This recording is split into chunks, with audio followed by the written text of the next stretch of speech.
I was just going now to make sure it actually works. Sounds good.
If you're just joining us, I'm going to promote you to panelist, and you just have to accept the click and accept it once it comes up on your screen.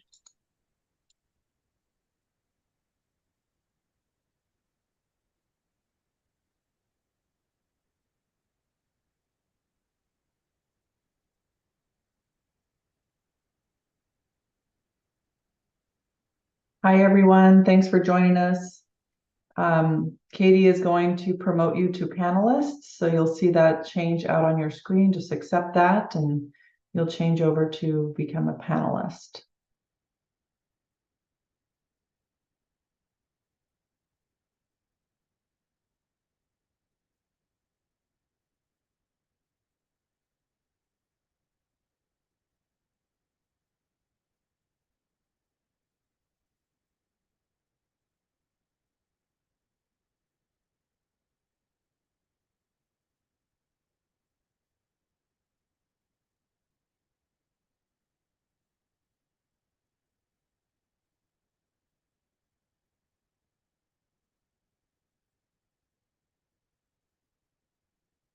Jamie, have you accepted the panelist? Yeah, I did. As soon as I got in, I got the notification. So I clicked panelist. I believe I did. If something looks kind of off, let me know. Nope, I think it sounds good. You should have all of those tools at the top of your screen that says like share and all that, right?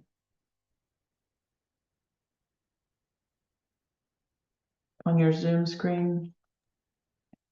I don't see anything that says share or anything like that, Okay. but it may just be my configuration. So let me kind of play with it for a second. You should be okay because you won't be sharing, but I just wanted to make Okay. sure. Okay. Yeah. Oh yeah. I've got the option to like share screen, record, do all that. So Perfect. Perfect. Folks, as you're joining on, you will be switched over to a panelist. You just have to accept a panel as panelist instead of as an attendee. That way you can contribute to the comments and such.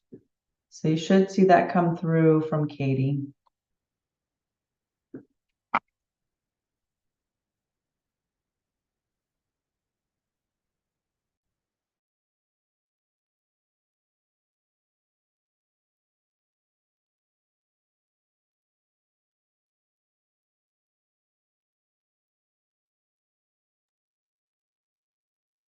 If you've joined by phone, you'll be able to speak, but you won't be moved to panelist because it's a Zoom computer feature, but that's fine.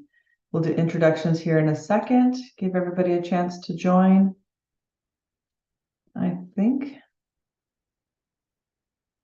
this may be everyone.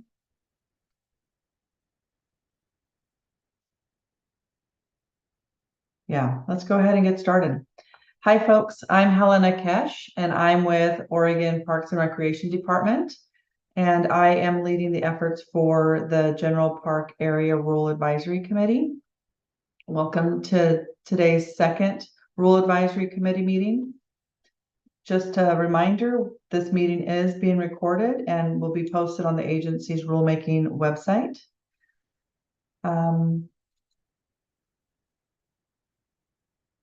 We have done introductions at the last rulemaking advisory committee, but I'd like to do that again just so that we have that on the record. We are also being live streamed, just so you know. So I will just from my screen and who I see on there, I will call out your name, and if you can introduce yourself, that would be great. Jamie? yeah, good morning, everybody. I'm Jamie Leanne. I'm the park ranger supervisor for Oregon Parks and Rec Department in the Columbia River Gorge on the west side. And was there anything else I was supposed to share besides my role? Okay, good. And my pronouns are she, they. Perfect. Thanks, Jamie. Scott? You're on mute, Scott.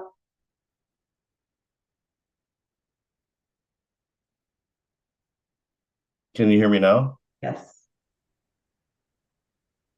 Hmm. You're good. So I called in. Let me take out my earphones because it was doubling up on me. Sorry about that. I'm Scott Youngblood with Oregon State Parks. I work for the Lucky Mute Management Unit, which manages about 60 properties along the Willamette River. Wonderful. Thank you. Steve. Yeah, my name is Steve Bufano. I'm the park manager out of the Cove Palisades State Park over in Central Oregon, Lake Billy Chinook area, right next to the elk fire at the moment. Stay safe. Pam. Hello, everyone. Pam Reber. I work in hazard mitigation. I'm a volunteer that resides in the Eugene area. Wonderful. Kim.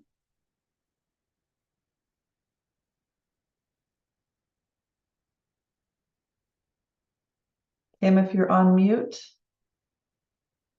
There, hi. Hi.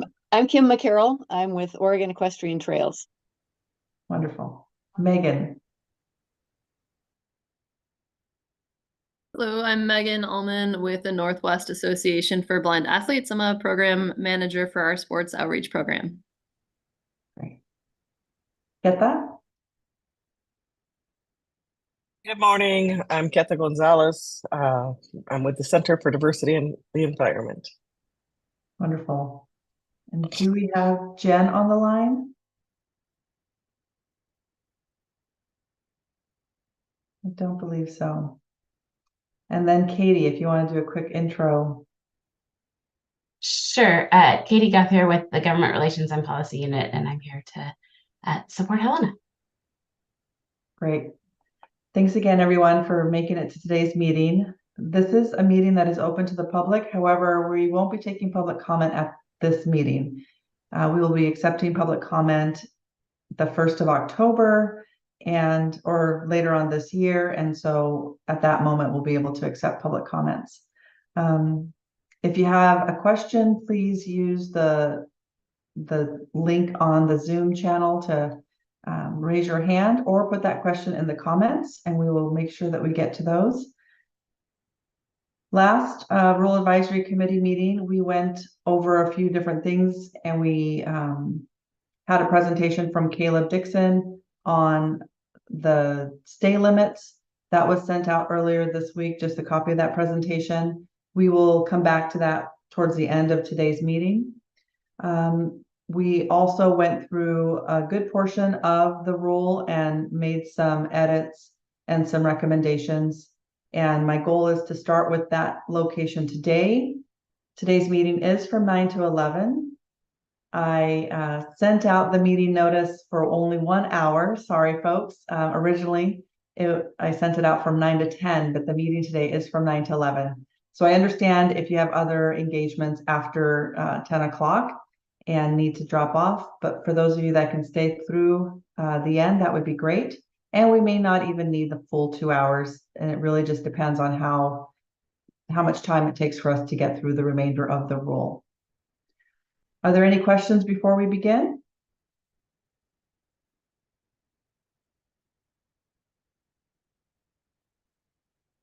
Okay, so I will now pull up the rule itself.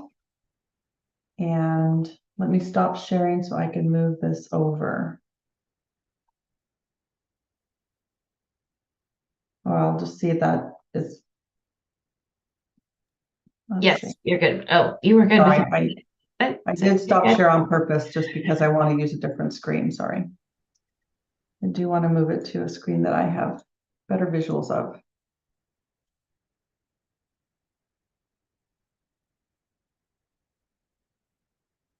Okay, let me know if you can see that screen. Yes, we can see it. Yeah.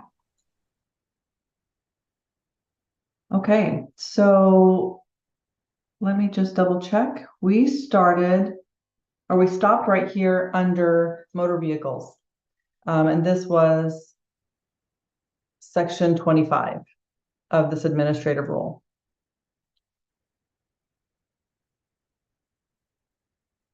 Before we proceed, does anybody have any lingering thoughts about the sections prior to this location, or are you good to go from here?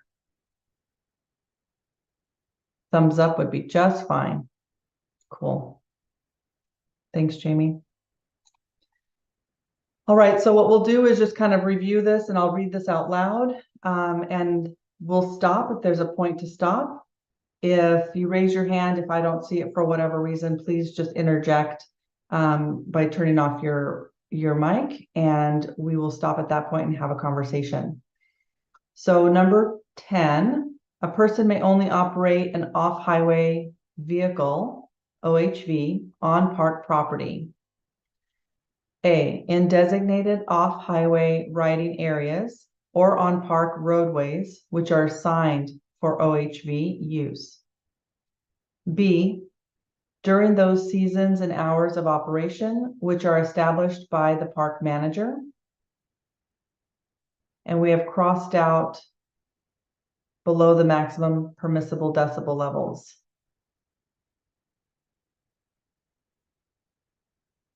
Section 11 of this, the park manager or a park employee designated by the manager will allow the use of other power-driven mobility devices by individuals with mobility disabilities in areas open to the public unless it is determined that the device cannot be operated in accordance with legitimate safety concerns for the operator, park visitors, park resources, and park facilities. In determining if the device can be operated in a safe manner, the manager or designee will consider the following criteria. A, the type, size, weight, dimension, and speed of the device. B, the facility's volume of pedestrian traffic, which may vary at different times of the day, week, month, or year. C, the facility's design and operational characteristics. Examples, where its service, program, or activity is conducted indoors, its square footage, the density and placement of stationary devices, and the availability of storage for the device, if requested by the user. D, whether legitimate safety requirements can be established to permit the safe operation of the other power-driven mobility device in the specific facility or area.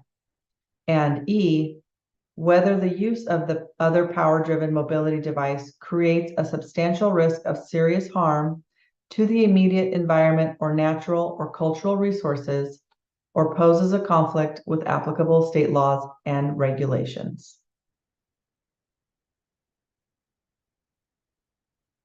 Any thoughts to this section here? I have a question. It kind of sounds like this relates to wheelchairs and other types of getting around devices. Is there something else going on here? And why would, if it relates to wheelchairs, why all this additional stuff? Isn't that covered by ADA? So this doesn't pertain specifically to wheelchairs or the power chair or the manual chairs that people would use. And it doesn't pertain to like a walker or cane. Other power-driven mobility device is a terminology from the ADA. It's, for example, a Segway or a golf cart or a ATV or a side-by-side. So Okay. it's another device that helps somebody go from A to B. And we've had a lot of folks in campgrounds request to use a golf cart or an ATV or a side-by-side to go from their campsite to the restroom, to a viewpoint, to the lake, to the beach. And so those are the things that come up in the campground setting where park managers have had to weigh that against real safety concerns about how many people are in the park, the size of the device, and whether or not it's really, I mean, if it's safe to use and it works, it hasn't been a problem. But if it's been unsafe because it's a highly populated campground or the trails from the campsite to the restroom are narrower than the device itself. So those are decisions that the park manager and designee have had to make and weigh out. So any other thoughts, Steve, on that? Yeah, we've had this happen quite a bit, and the golf cart thing is usually the one that comes up. It doesn't fit down the trails. But But at that point, I mean, if you've got someone who, obviously has a walker or elderly person that looks like they, would take a while to get to the restroom facility, okaying on the golf cart to get to the trail, at least it's shorter for them to get there. That makes perfect sense. I did have a question on, it says manager's permission. Does that have to be in a written form or anything like that? Or does that make sense just to be, okay, yes to this person? The only fear is, okay, I say yes to this person, and then all of a sudden their grandchild drives the golf cart around and doesn't necessarily know where they can take it or not. Um, and then also, if one person sees the golf cart going around, then they're going to bring their golf cart next season. So those are things just to think about. I think it's written pretty good the way it's written, but those are just things to think about in the campground anyway. Those are good points. Jamie or Scott, do you have any thoughts on whether verbal or written? Do you have a preference there?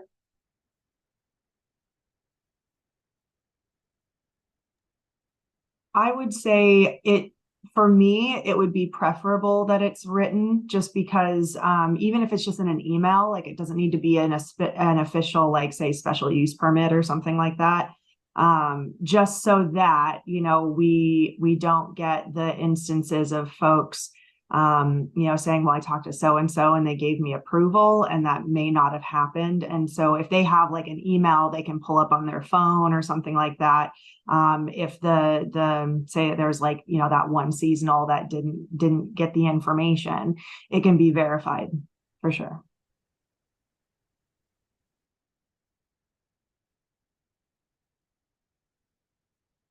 Okay, so something to consider is adding the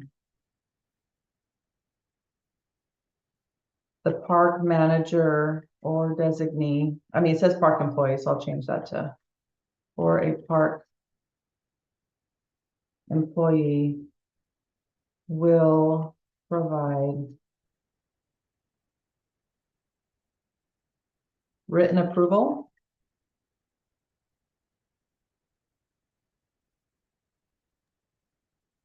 I think that somewhere in there, let's see. Yeah, I mean, that works too. Yeah, I know we have other rules where it talks about, written permission from, so that works. Okay. If it is, I'll cross-reference it and we can remove it later, but I want to make sure that that's in there. And texts will work, right?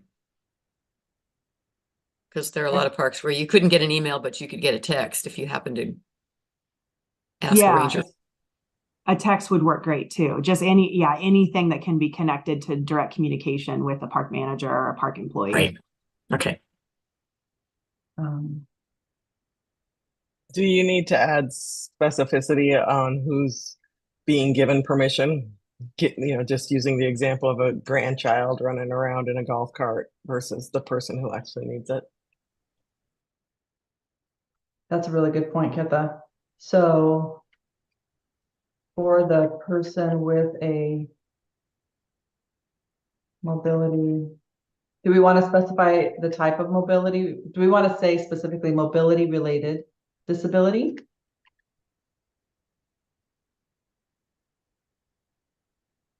With a mobility related disability I don't want to say or a caregiver. Their caregiver. Because sometimes they'll have somebody else be the driver for them, right? Spouse, Right. partner, caregiver. And yeah, okay. Does that seem okay? All right. Section 12, the park manager or a park employee designated by the manager will allow the use of ride-on children's electric cars, motorized scooters, hoverboards, and similar motorized devices in areas open to the public unless it is determined that the device cannot be operated in accordance with legitimate safety concerns for the operator, park visitors, park resources, and park facilities, may only be utilized with manager or designated employee approval. I think we got to fix something there. I'll fix that context a little bit. In determining if the device is being operated in an unsafe manner, the manager or designee will consider the following criteria: the type, size, weight, dimension, and speed of the device. B, the facility's volume of pedestrian traffic, which may vary at different times of the day, week, month, or year. C, the facility's design and operational characteristics. Example, whether its service, program, or activity is conducted indoors, its square footage, the density and placement of stationary devices, and the availability of storage for the device if requested by the user. D, whether legitimate safety requirements can be established to permit the safety operation of the device in the specific facility or area. And E, whether the use of the device creates a substantial risk of serious harm to the immediate environment or natural or cultural resources, or poses a conflict with applicable state laws and regulations. F, persons under 16 years of age are required to wear protective headgear unless wearing the headgear would violate a religious belief or practice of the person.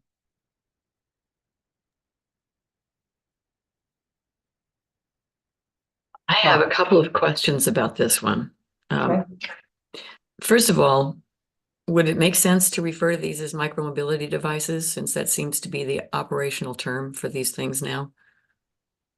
So that you are throwing out a big net and encompassing a lot of things.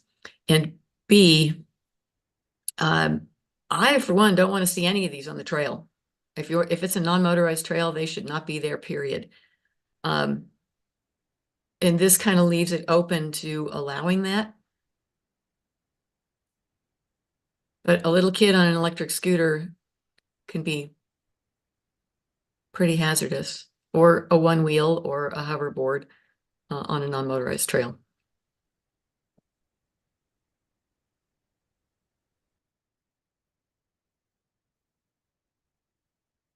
Do we want to consider adding language that says specific type of trail, Scott? Yeah, I was gonna say for most of our trails, we allow, so the horses only allowed on a designated horse trail. And then, mountain, same with bikes or multi-use trails. I think this whole rule is kind of written contradictory to 0026 number 6, where it says you use some of these things can't be operated on areas, and this rule is written where it says basically you can use them anywhere open to the public. So in the middle of the road, anywhere in the park that's open to the public, you can use these things. So I'm not necessarily opposed to the devices, but I think it needs to be narrowed down, or maybe only these things can be allowed in areas designated for that. I see. Yeah, I where it says will allow, is that intended to be more like a can allow? So it's like a with permission by park management, or is it a manager will allow it with exceptions based on safety? I interpret the way this was written as you're allowed unless somebody tells you to knock it off. Mm-hmm. Yeah, and I do too. And I know in the gorge, like for instance, the historic Columbia River Highway State Trail is a paved, very wide trail that used to be used as a highway, when they were Model Ts. And so that is an appropriate location for something like, an electric bike or something like that. But, the rest of our trails that are natural surface trails, I would not allow that type of device. And so, I think there are situations where you can, but I think that will be the exception and not the rule. Yeah, I can see allowing them in the campground or, but I mean, really, if you are at Silver Falls and you're walking over to look at a waterfall, do you really want to have, even on a paved path, do you really want to have a kid on a motor scooter?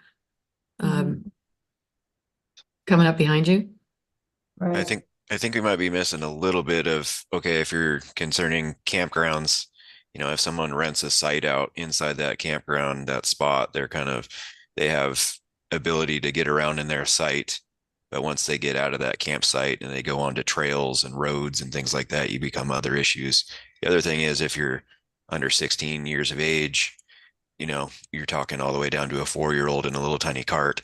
And without supervision, I would say no to that stuff as soon as they leave their campsite or out of their parents' point of view, just because there's no real supervision at that point and it becomes dangerous at some point. So maybe having a little bit of verbiage in there with, some sort of guardian or something. I'm not sure exactly what the verbiage would do, but that might help a little bit. That way you don't have the scooters flying down the trails. They know they can't go there, along with going to like the trails that go to the restroom facilities, all that kind of stuff. At least if there was a parent there, they'd be able to make hopefully a little bit better decisions than their, 5-10-year-old. Yeah. So this one came about because there were conflicting views on whether it started with the children's electric cars were allowed in parks or not. And the intent was more around the campground loops and things like that. It wasn't started around all of the other things, but kind of grew. We are going to do a more dedicated rulemaking around electric assisted bicycles and micromobility devices. So we could just wait on all of that and send that to that specific rulemaking and that RAC to have a broader discussion about the role of micromobility devices on trails. I think that's a good idea. If I remember right, Katie, this came up about, it was the fantastic rant about Barbie cars in the campground, right? Yes. Yeah. So it really kind of jumps away from that original intent quite a bit. So we could just not make any of this change, and within the next 6 months, we'll be having a broader discussion around electric assisted bicycles and micromobility devices. How does that sound for folks? The only change I would consider in the interim, unless they are like going to happen at the same time, the only change I consider in the interim is that the language is kind of geared more towards it's allowed unless, and kind of flip it so that it's not allowed unless. I would consider that at least, just because the situation, it's very situational about whether or not you can allow it. And so I think it's one of those things that kind of needs to be decided at the park level. So that way there's kind of a blanket, no, unless a park manager is like, yeah, we can allow this.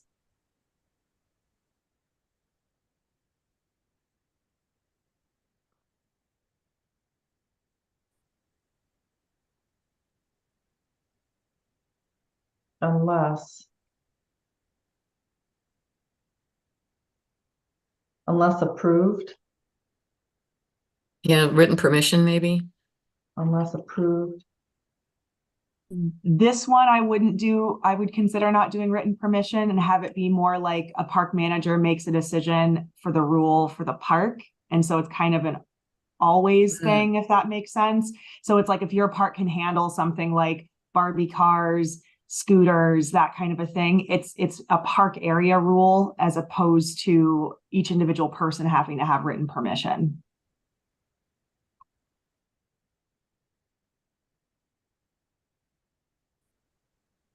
Okay.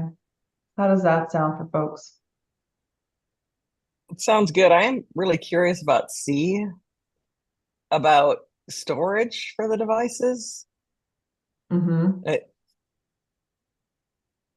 Can you say more about what that's all about?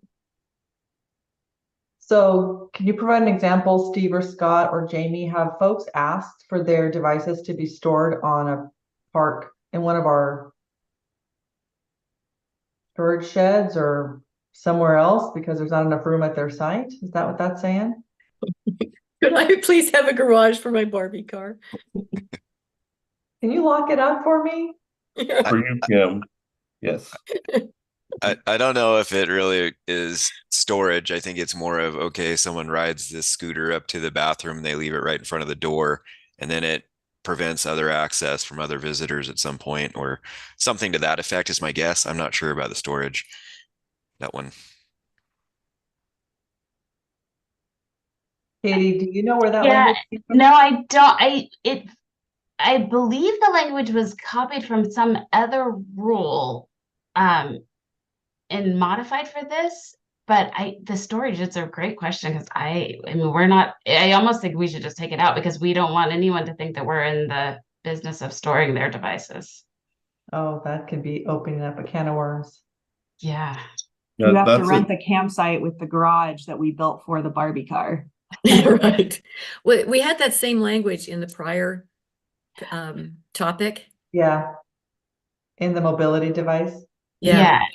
And that's what I think it was just moved from that to try to mimic additional language. We can just remove that too.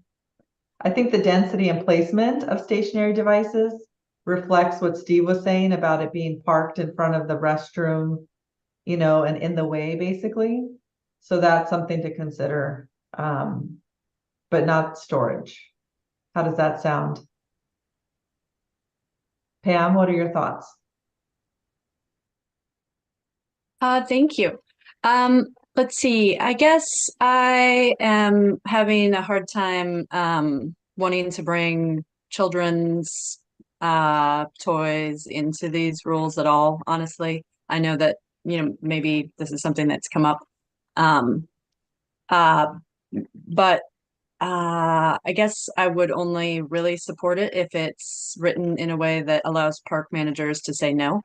Because I think everyone is in agreement that, families getting their kids, out and doing fun things is totally a priority for our parks.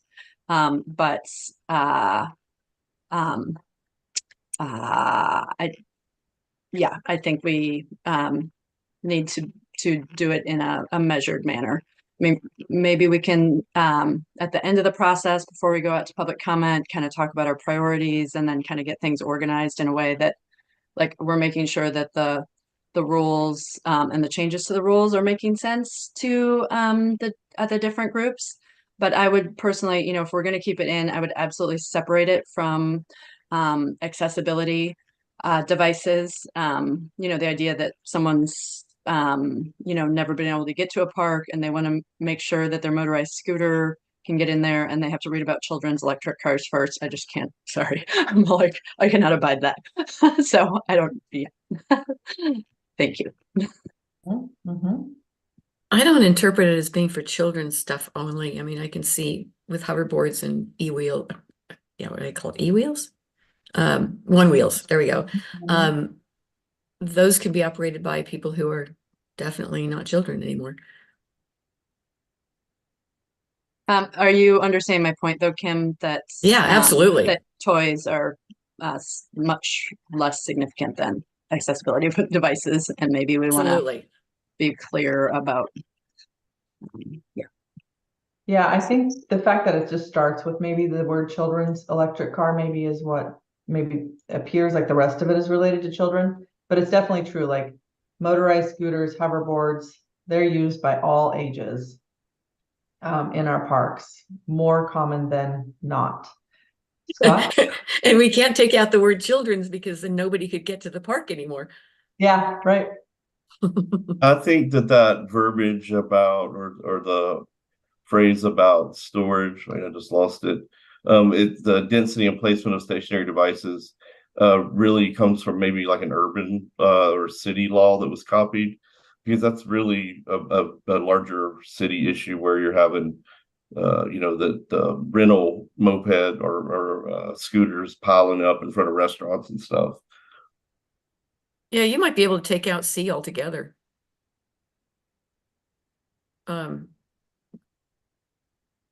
We don't necessarily have activity that's conducted indoors. And it's stationary devices?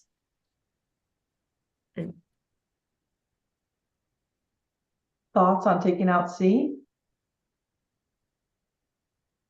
Scott's a thumbs up.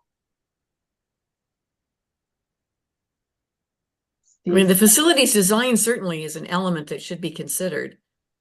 Yeah, Is I'm it in support of anything that cleans up this section. It's great. Is it referring to, at a mobility device that's going into a restroom? That's the only thing? That would be the only buildings I could think of.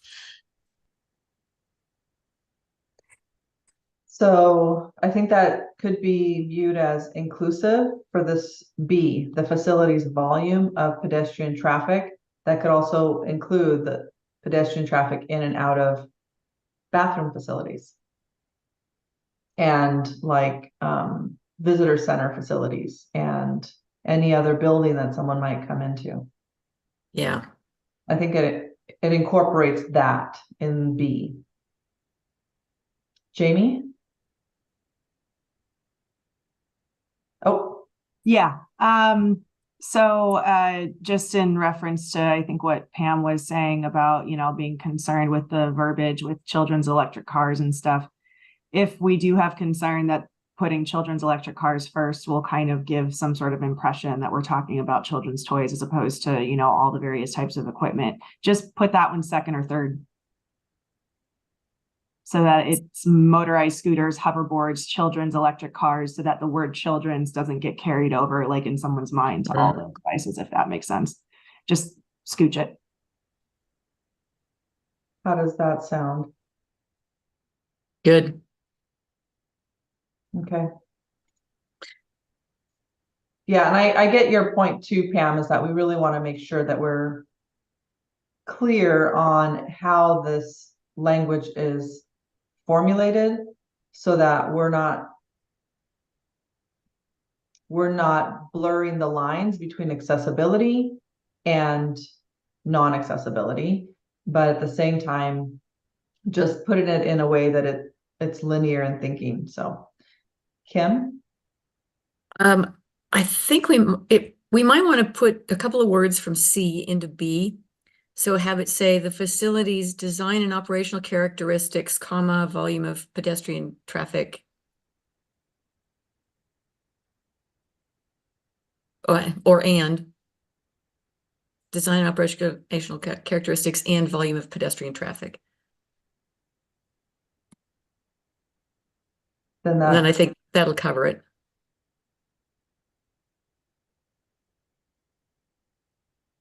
how does that sound, Steve? Like if you're thinking about the restrooms and does that work?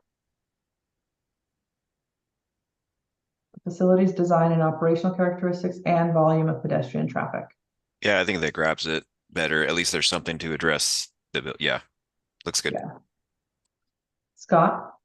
I was just gonna say, we do have OAR that covers the just leaving it in the way, which is a blocking, obstructing, or interfering with vehicular, pedestrian traffic on a road, parking area, trail, walkway, path, or common area. So it's covered in another rule, just not specifically the storage. I mean, Okay.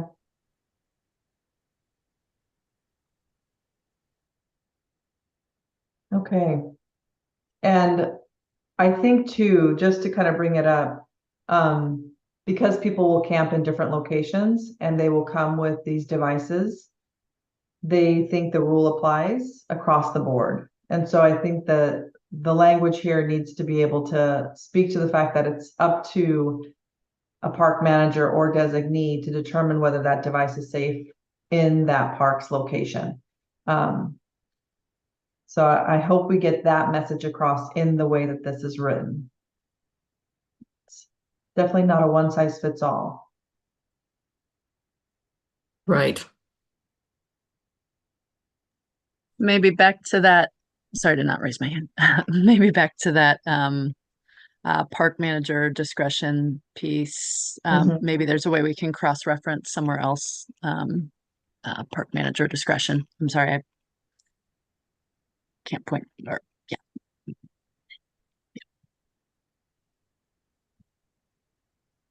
So just kind of cross-reference this section here. Potentially, like if we find in the overall suite of edits that I guess as a, you know, I guess, you know, I expect that people think about, you know, what they can and can't do different places kind of at a high level, like no alcohol at Corps of Engineers sites, you know, like this and that, you know, that's, you know, if there's these things are discretionary at parks around the state, then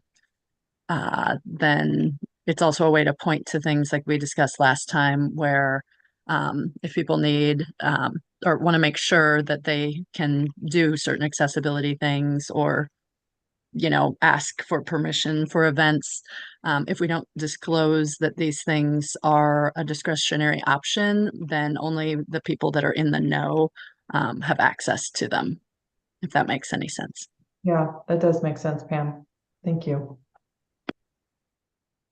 Okay, are we ready to move on to the next section? Great. Yeah, we'll leave it at that. Okay, operator propelled vehicles, cycles, or similar devices. 1, violation of this rule is a Class D violation unless park resources are damaged, resulting in a Class A violation.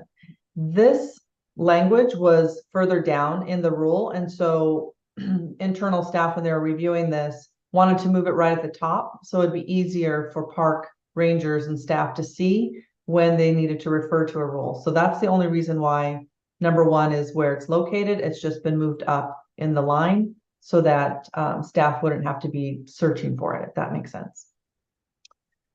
2, a person operating a bicycle, electric assisted bicycle, skateboard, scooter, roller, or inline skate, or other wheeled operator propelled equipment that transports the operator on land must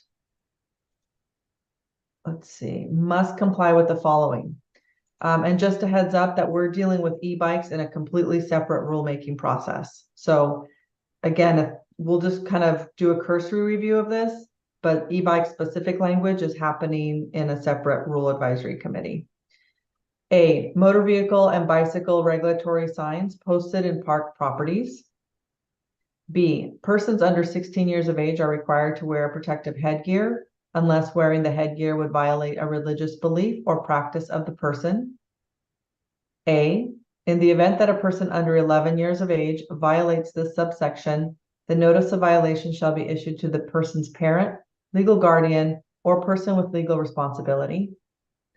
B, in the event that a person between 11 and 16 years of age violates the subsection, the notice of violation may be issued to the violator or that person's parent, legal guardian, or person with legal responsibility. C, restrict speed and manner of operation to a reasonable and prudent practice relative to terrain, prevailing conditions, equipment, personal capabilities, personal safety, and the safety of all other park users. This includes A, yielding the right-of-way to pedestrians and animals. B, dismounting and walking in congested areas and posted walk zones. C, slowing down and making presence well known in advance and using caution when overtaking other persons or animals. D, displaying adequate lighting during the hours of darkness in compliance with Oregon Revised Statutes chapters 814 to 816. E, using caution when approaching turns or areas of limited sight distance.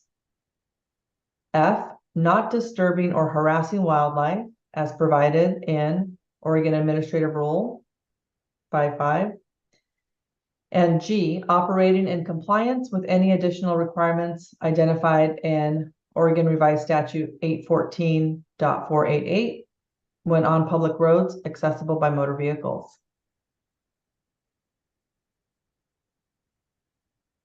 3, a person may operate non-motorized cycles or similar devices on roads and trails at any park property, except where posted to specifically prohibit or conditionally restrict such activity.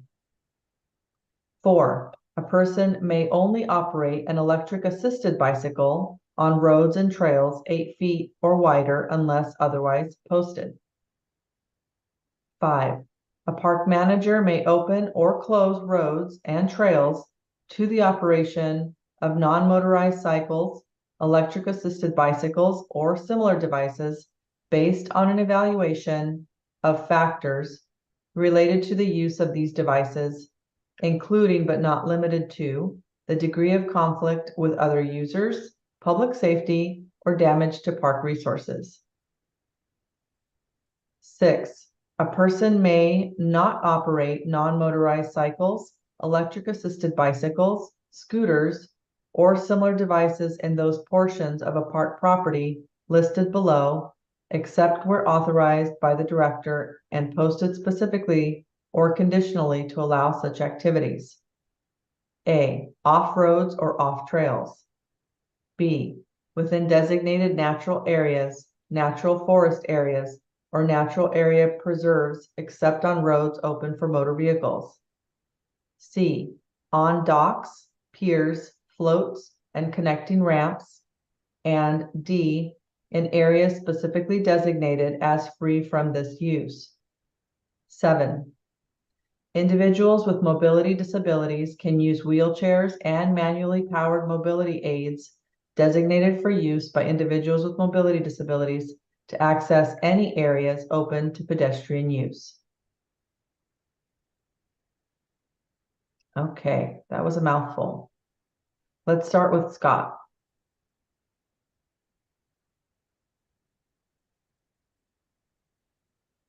You're on mute, Scott. Which is perfect. I said, hang on, let me formulate my sentence.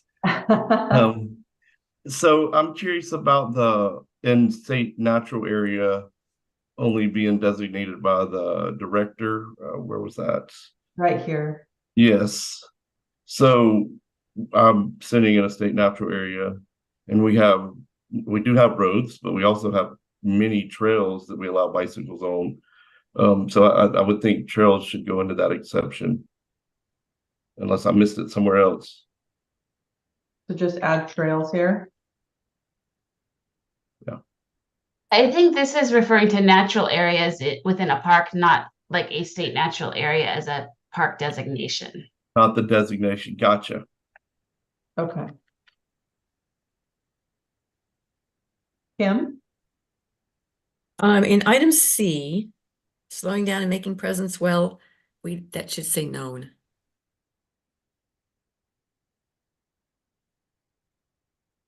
Well known, right? Right. Okay.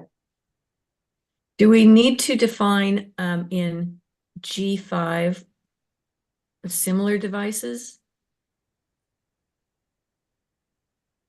I mean, in other places we talk about scooters and such and have a little longer definition. So I just wondered if that makes sense. Katie, do you know if the e-bike rule is going to be working on this language? Yes, it will. I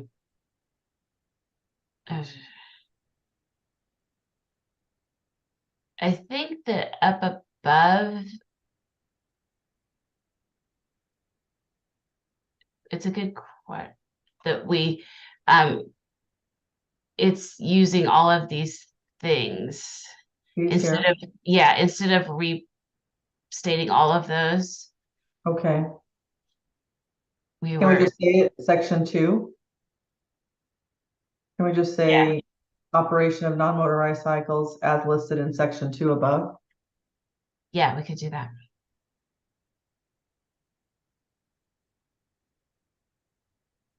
And then just get rid of the rest? Or we'll leave that, I guess. Yeah, I think that would probably work. And then maybe just take that off. I think the reason we put similar devices was just to not have the rule seemed so long. Okay. Okay. Any other thoughts, Kim?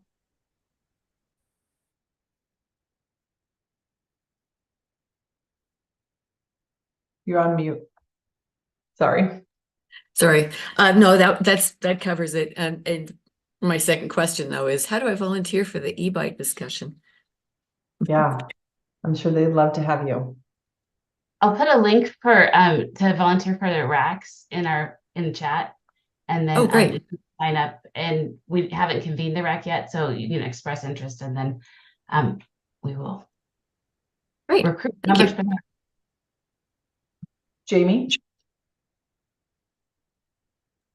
I don't know if this would be overkill or if it was somewhere in the rule, but I saw areas about like posted walk zones and things like that. But I'm wondering if having something in the rule that talks about like unless given position or permission under OAR, you know, whatever it was about getting permission for using mobility assisted devices, not on paths to park facilities or buildings. Just because we have a lot of issues with folks riding bicycles and things like that around, you know, restroom facilities and things like that. And so I don't know if it's allowed at any park, but that might be something to specify.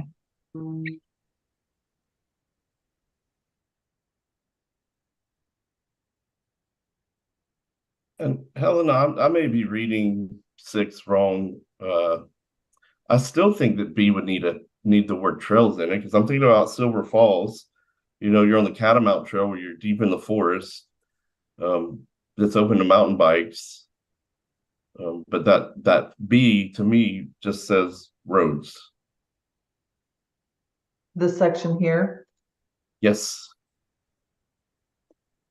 on roads or trails. Can we say that? Perfect. For motor vehicles. But trails, yeah, does that make sense? Or because it's not just motor vehicles, what you're saying, right? Right. Yeah, I would Okay. maybe just take off motor vehicles and leave roads and trails. Okay. Yeah. Because yeah, it could be any. Jamie? Sorry, that was still up from before. Okay, no worries. Pam? Hey, let's see. I just wanted to inquire about how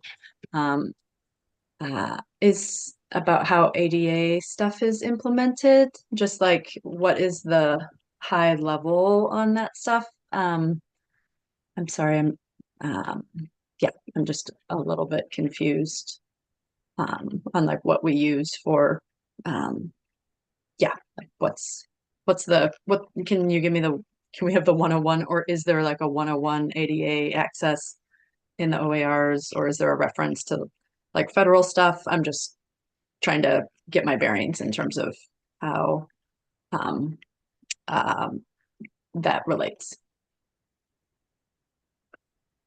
Like in the Or- sense of people with disabilities and any type of assisted mobility devices they bring with them to the park, or what? Yeah, I guess just from a high level, like state parks, you know, like I just feel like I'm not, you know, I might not be starting the conversation from the same place you all are with internal operations. I mean, are people using accessibility devices like they're just coming like everyone else, and then we're treating them equally in here, and we're supposed to be bringing a lens of what ADA priorities are like in our advisement, just because I just don't know what they are. So I want to, you know, I guess that's where before, yeah, I was just curious, or I was thinking it maybe should be a little bit of a separate section so that we're not, again, communicating with people who literally can't get to the resource in any other way other than these mobility devices, along with like the mayhem of fun, you know. So Yeah, I mean, in different parts of our rules, we talk about, you know, mobility devices as it reflects that rule. Just to be clear that people with disabilities have, you know, the right to bring any mobility device that they see fit for their mobility use. And other power-driven mobility devices is language from the ADA, so we just mirror that language in our rule. And I think that separately, we do a lot of other efforts on ADA when it comes to removing barriers to access. We've worked on a transition plan through the agency that we printed on, that we released to the public back in 2021, that all park facilities are working to remove barriers for. And we've also got an accessibility design standard developed as well, where we work on any types of improvements to really go above the minimum requirements. So there's a lot of different efforts, but when it comes to the rule itself, I think whether it's the public reading it, we really try to sprinkle accessibility throughout. So it's not just under one section, it's inclusive of any person at any point in their life can have a disability. So we want to make sure that that's reflected in all areas of the rule. And also for the rule enforcement side of things. So if we have a park ranger who has any questions, they too can go to that specific rule. If it's on visitor conduct, if it's on, vehicles, if it's on drive on beach, or it's, depending on what the circumstances, there's some language sprinkled in there to relate to accessibility so that it's easier to access both for the public and for the staff. But yeah, ADA lens is definitely something that we train on every year. I do. Oh, great. Okay, life. great. So then number 7 is like everything else is consistent with number 7, and someone like looking to access sites wouldn't need to look for all those sprinkled items to know if they were in violation or of anything. Right. Okay. No. Okay. Yeah. Well, maybe moving 7 up above all that might be, I don't know. That's just a thought. But anyway, I guess that just takes me back to my comment before, like, if we're leading with our priorities in our messaging to the public, and then yeah, anyway, sorry. I guess No, I like that. Thoughts on moving this up? I don't know. Yeah, I mean, that was just one idea. No, I like it. I think it makes total sense. We can put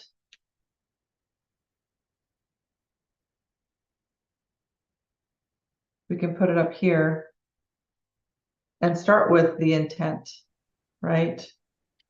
And then we could. Either way, I mean, if that class, if the violation piece is, I mean, if it needs to be kept in the same spot across everything, for the managers, I think that's totally fine. But Okay. yeah, just moving it up above the language about specific devices, just so, someone reviewing it's like, okay, I'm good, Yeah. and then. Yeah, that makes sense. Okay. Thank you. Yeah, you bet. Thanks for bringing that up. Keta? I find myself curious about Steve's question and Jamie's response in the chat, and then I can bring up my question. So according to the way the rule is written, it looks like we can, but I wouldn't. I was surprised as well. I should know this, but can we really issue a citation to an 11-year-old? I just don't see this as that realistic. I mean, I have a 13-year-old. I don't think he carries his ID on him, it would go to the parents. I mean, it would be something to be able to get to talk to that person, but I don't know if Jamie or Scott have ever issued a citation to someone that's a minor in general. So I have not.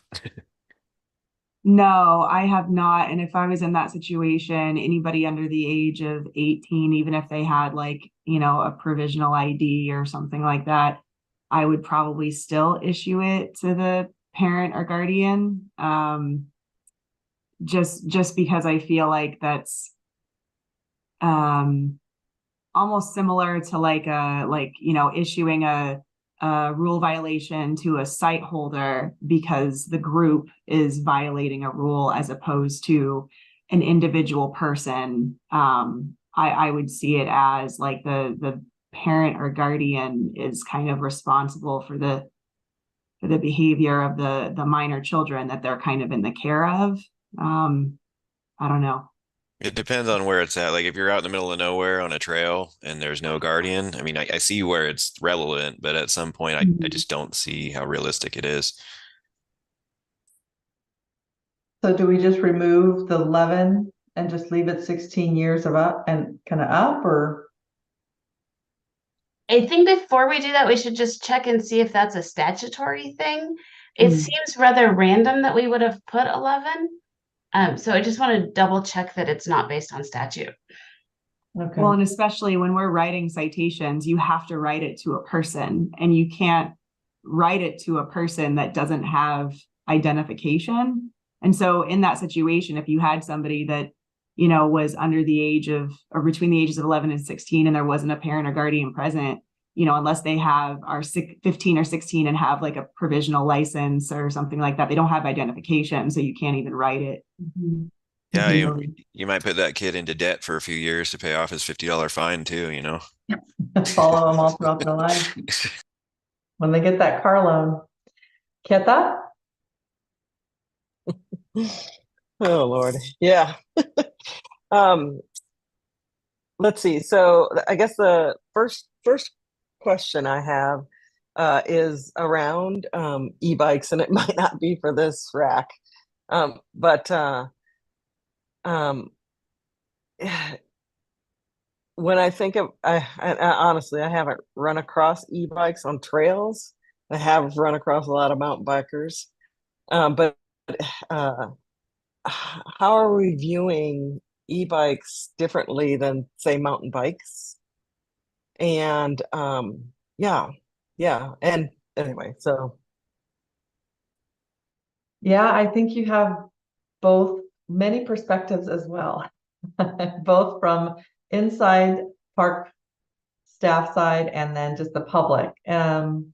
So it's a definite big topic across all areas. And especially if it's like, if it's a figured. mobility device, like if it's an e-bike to assist with mobility, there's that aspect.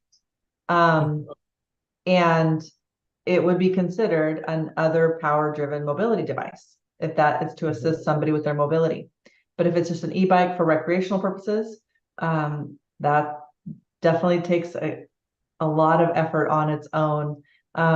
We have Joe Niehaus who's leading the effort on the rule there, and it's taking shape. Katie, do you want anything Okay. to add there? Yeah, we don't need to get into Okay. it here. I can tell it's a sticky widget. But the other Yeah. piece that I am curious about is, once these rules are written, is there somebody developing like a guidance document or something that people will actually read versus need to refer to? I mean, yes, that's my curiosity around. So most of the rules do have subsequent policy and procedures that follow with it. We do, for internal staff, have the RAP manual, which who can tell me what the RAP manual stands for? But as Scott just pointed out, kind of a smaller version of the rule is in a booklet, and it's made that size so that rangers have it in pocket size and they have it with them most all times or in their vehicle. So they refer to it, and it's the language specific to what they're working on there at the park facility. So yeah, we do have follow-up with policy procedures and like training, or it's brought up in different training avenues as well when they have enforcement training, or they have like refreshers and staff meetings. These new rules and policies go up and have to be reviewed, and folks have to read it and acknowledge they read it. And then the managers do a really good job about talking about the new changes too in their staff kind of huddles that they take place on a weekly basis, daily, weekly, most of the time. Are you thinking about the public side of things, or were you thinking about the staff side of things? Actually, I was trusting that the staff would have it all together there, but yes, I was actually thinking about the public.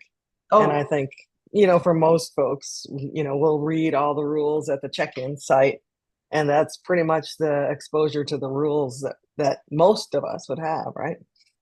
So I didn't know if there was a way of making rules accessible for people to reference. Yeah. Yeah, that's a good point. And I know that, and I'm going to refer to the managers here in the RAC, but some of these specific ones are called out and put on the kiosks in the state parks. If it's like biking, helmets, kind of like your top 10 things that normally take place in the park, they usually do get called out on signs that are at the kiosks when folks enter the parks. Scott, Steve, Jamie, anything to add there? Like, what types of signs do we actually like focus on, and which rules or rule language do we pull out to make public? I think for a lot of the parks, we call them the courtesy guide. Each one is very park specific, because maybe to deal with particular issues at that park. So, things that have been happening repeatedly. But also, like, a lot of my parks you're allowed to hunt, which is unusual in state parks. Yeah, there's a picture of one right there. So you can kind of pick and choose your little icon that you would like to have on there. And like I said, they're usually pretty park specific, at least in my management unit. And then we also have our professional officer safety training that everyone's required to do to be certified. Excuse me. And then you have to be recertified every 5 years on that. And we go over the rules quite a bit there, the whole book, and then any like particular trends that are happening with enforcement. And we have a lot of enforcement tools that start with advisory. And so some of these more kind of in the weeds rules that aren't captured on the courtesy guide, ones that are less common, or ones that are really kind of that manager discretion type things. Our initial contact with somebody is just going to be more kind of about advising them as to what the rules in the area are, to give that opportunity to kind of correct it. And so we're not going to be like going in full bore, unless we're talking like natural resource damage or something like that. And so there's a lot of grace given in that way, because we know that like different park areas sometimes have different rules, or that there are some very specific rules that are uncommon that, we just don't sign for, just to kind of avoid giving folks sign fatigue. So yeah, it's like programmatic and signing. And then when you're doing that training, do you also incorporate bias training? If Yes. there's if the discretionary stuff, will also need that. Yeah, and the discretionary, that's why we leave the discretionary as more of a park manager discretion. There are some, certain situations where, we have park rangers kind of have discretion based, situationally on like what's going on. But yes, we do incorporate, internalized biases training and welcomeability and all that kind of stuff, so that folks understand when there's something else at play that is helping them make their decision on how they enforce a rule, for sure. I think Kaden makes a pretty good point of, okay, we've got a bunch of park rules. How easy is it for our guests or visitors to find those rules? I mean, a simple website address or something like that should be pretty. I'd love for all the campers that come to our campground to know the rules. That's not realistic, but the more easily it is there, that'd be great. And just to back up what Scott and Jamie said, the courtesy guide is great, but sign fatigue is there. Every park is a little bit different. My campgrounds are different than what Scott deals with or what Jamie deals with. So at some point, I have people bringing too many vehicles and parking on the grass. I'm pretty sure Scott doesn't really deal with that as much as I do. So that would be something I would want on there opposed to him. So that's kind of the park specific stuff that he's referring to and Jamie's referring to.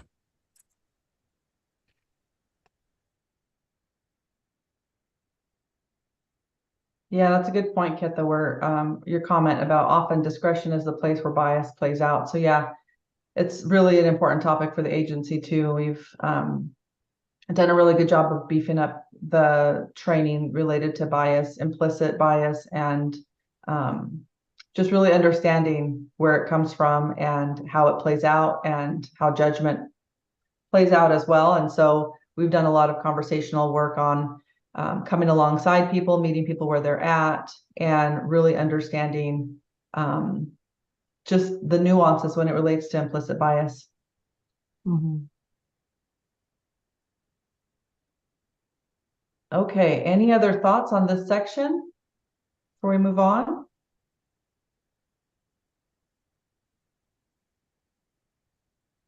Okay, boats and moorages.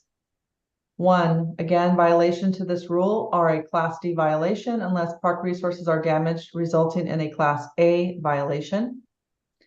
2, the park manager may post restrictions or prohibitions on the use of boats at park properties. I'll just kind of ignore the numbering because they're off.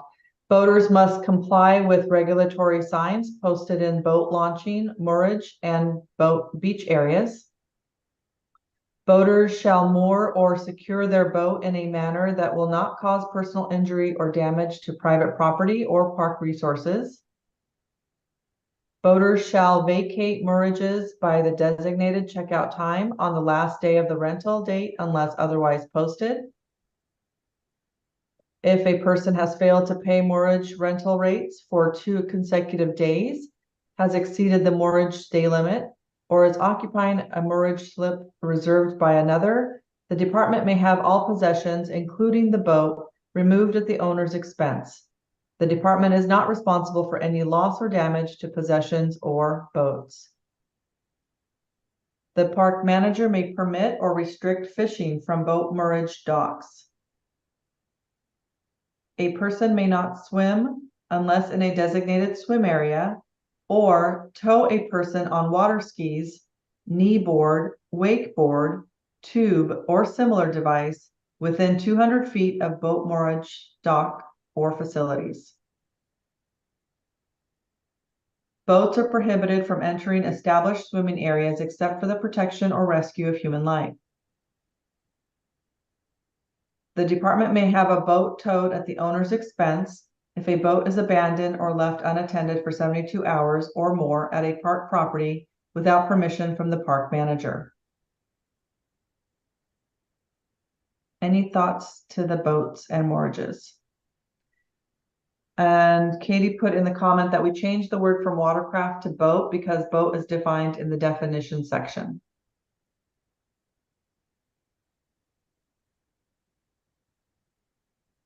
Can Can we, go ahead, Scott. I was gonna say, can we look at that definition real quick? This is actually one I deal with quite a bit, and I probably have 10 boats behind our shop right now. Maybe Right. 7. Quick scroll, people.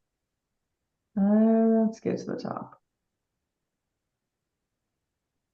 It's like being on a boat in rocky water watching you scroll. Yeah, I know. So sorry. Get your Dramamine, everybody. Yeah, I know, right? I have to look away.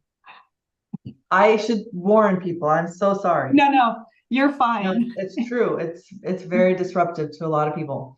So boat means all watercraft as defined in Oregon Revised Statute 830.005, Section 2. So then my suggestion would be to, I'm looking at that ORS right now, is just use that definition, which is every description of watercraft, including seaplane, et cetera, et cetera. Single inner tube, it does not include this. But for my purposes, so it doesn't include boathouses, floating homes, air mattresses, beach and water toys, or single inner tubes. The reason we don't usually put all of the things that we just refer to statute is that if they change the definition of statute, then we don't have to go over the rule. We don't do rulemaking again. That makes sense. Did you Noting say that floating when we homes? provide people information, we would share all of the information. Knowing our visitors don't have to go look up the statute, but for the rule, we would not have to go through rulemaking again. That makes sense. Steve wrote in the chat, I think Oregon State Marine Board uses towed water sports instead of listing water sports.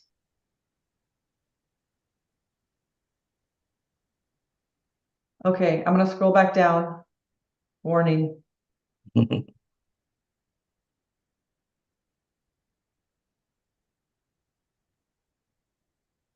Towed water sports. Okay.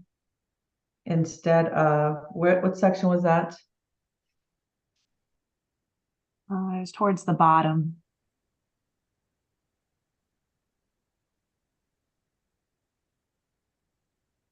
I thought. Yeah, it listed as 7 right there, like knee boards, wakeboards, tubes, or similar devices. There's so many different, Okay. foil boards. There's so many that you could list these days that I don't know that you'd ever catch them all in So a sentence. towed water sports instead of all the rest of this? Is that what you're thinking? Like just eliminate that? Think you want to leave in the word device. Okay. Or engage in towed water sports, something like that. The person may not swim unless in a designated swim area or engage in towed water sports or similar device within 200 feet of boat moorage, docks, or facilities. That sound Or good? similar activity, maybe? Yes, an activity. Within 200 feet. Sound good? Okay. Jamie, do you have a thought? I did. Oh, there was something towards the bottom. Oh, there it is. The department may have a boat towed at the owner's expense if a boat is abandoned or left unattended for 72 hours or more at a park property without, do we want to say written permission from the park manager? Or is that too cumbersome? And I think that might be a Scott question.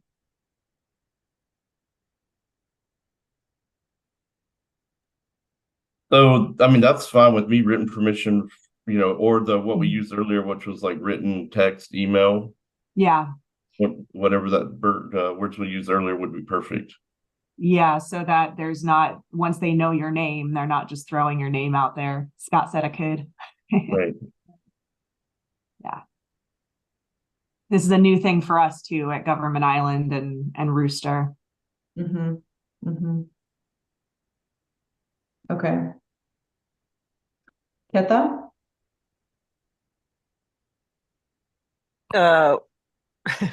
Would you give me a ticket if I rescued a life other than human?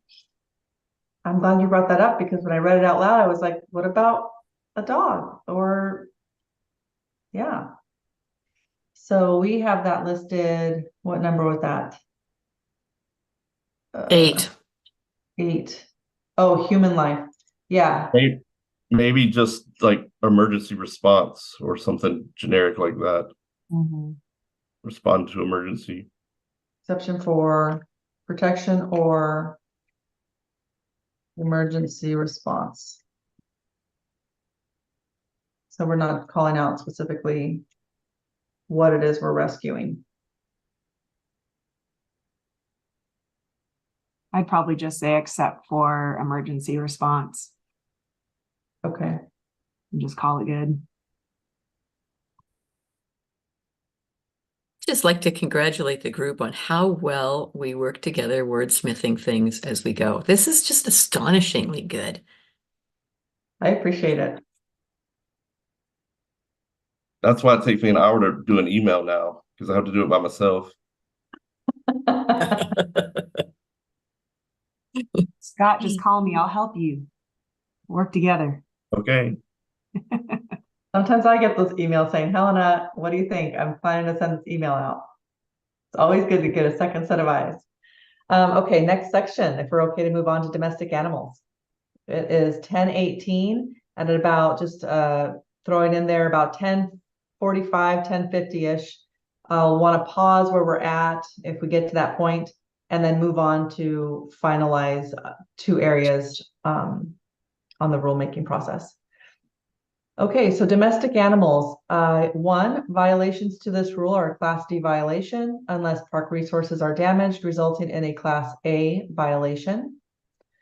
2, again, I won't say the number because they're not in line.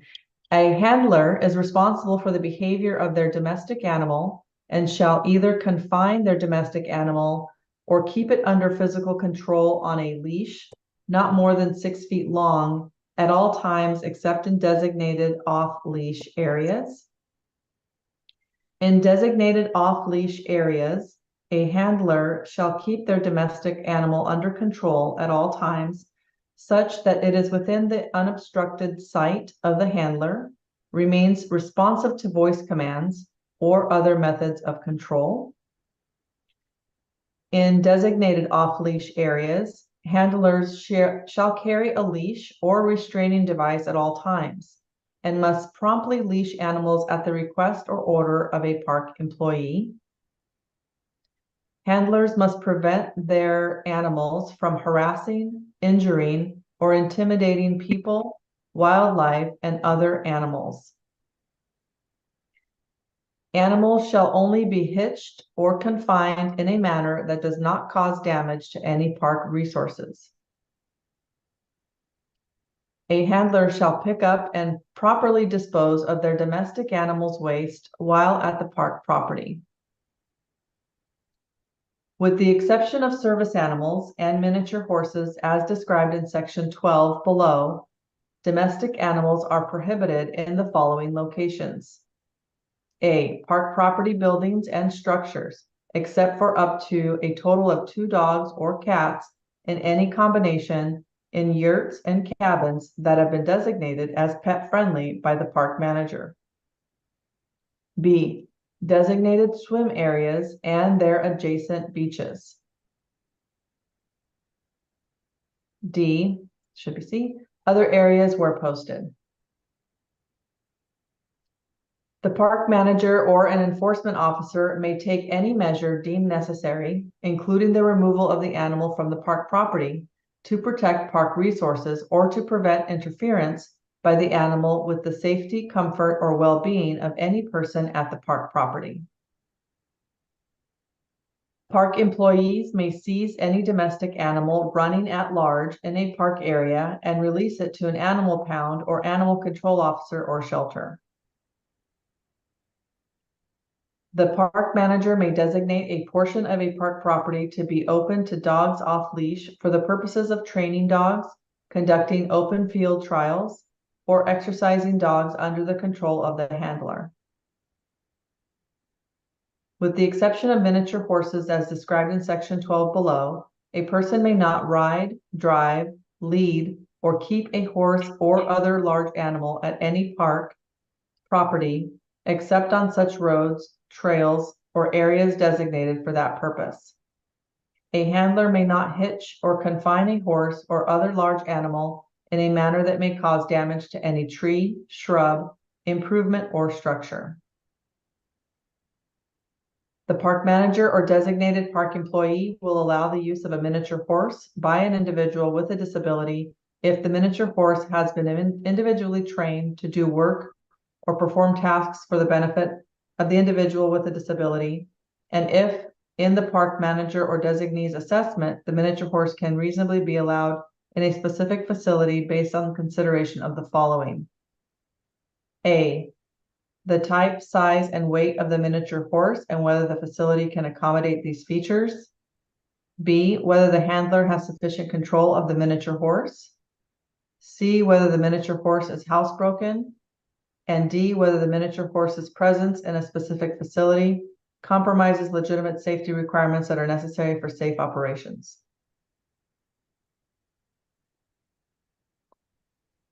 Jamie, you have your hand up?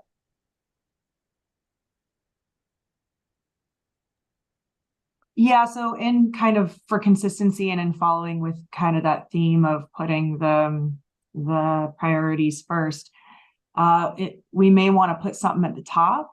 And I put some verbiage in the chat about something along the lines of like all rules in this section shall be followed with the exception of service animals and miniature horses as described in section 12 below. Just so that, you know, when rule enforcement officers are looking up those rules, it's the first thing that they see.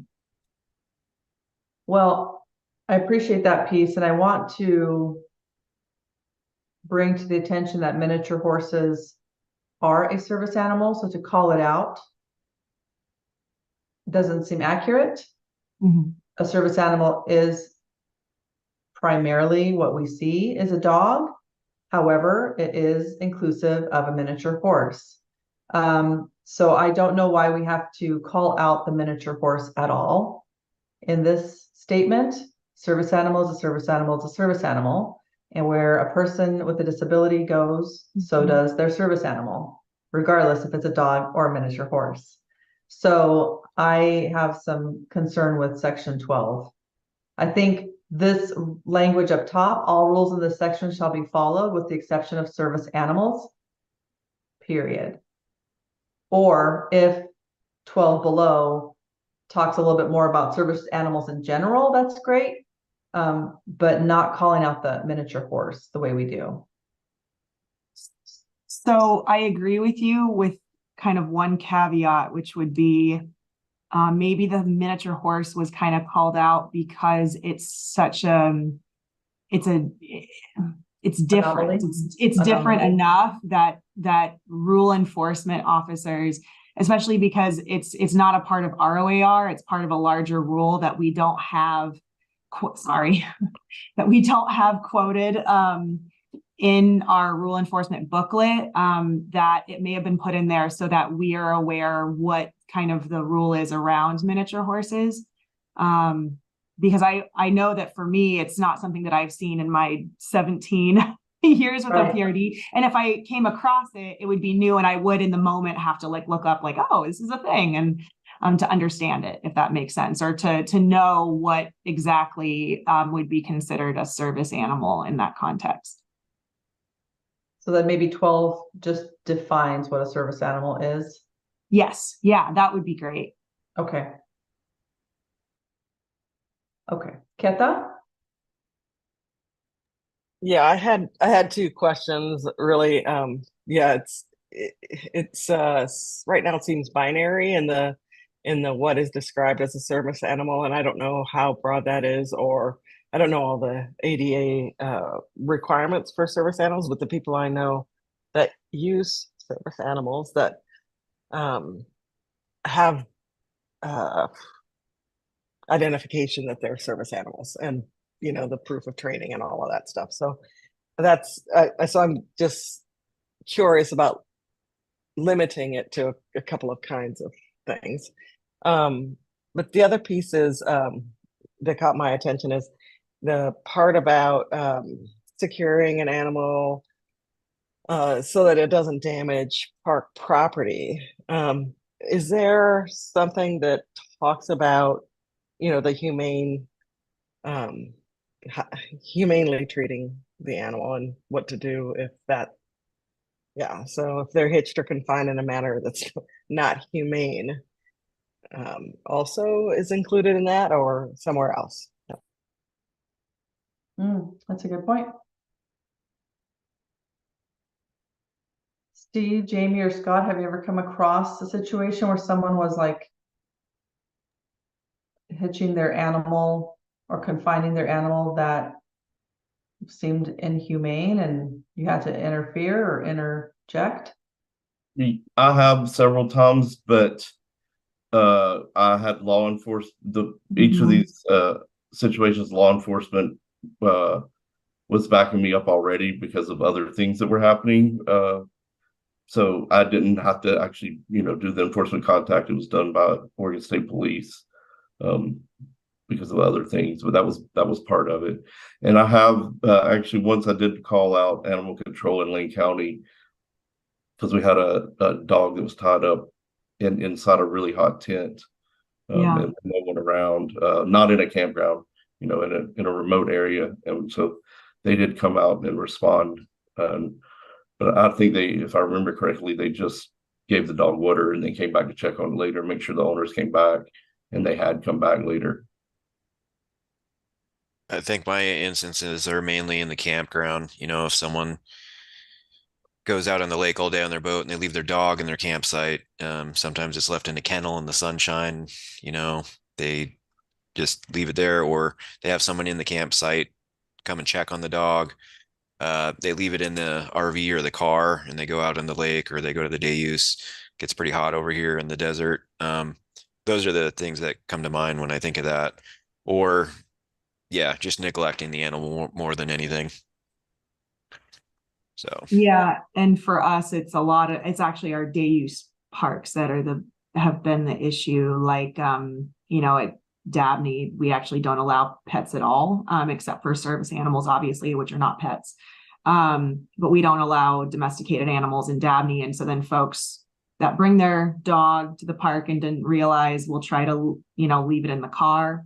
And on a hot day, that's not great. But to me, that the delineation of that is that's a law enforcement issue. And so it's our job as staff to recognize when there may be inhumane behavior or something like that, and reach out to law enforcement, reach out to animal control. But I don't know that there's necessarily that we would want it in our OARs, because we shouldn't be enforcing that, because that's actually a crime. Okay. Pam? Oh, I um, so this is bringing up other things. I guess I was going to type. Oh, did I send that or no? Yep, you did. Can't remember. Oh, okay. Yeah. So that's basically it. Although I have to say that, yeah, just after being randomly menaced by a dog last night, just trying as I was traveling, and that dog was, got loose.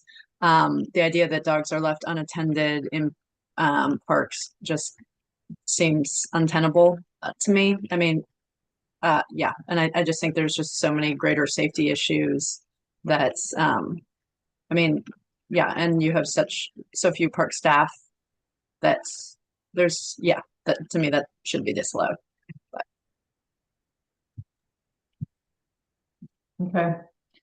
And your message here did talk about what about barking, and then you support removing all reference to specific animals, especially the detail about mini horses. yeah, I mean, I think going back to that, thinking about public comments, if our goal of these rules is to train the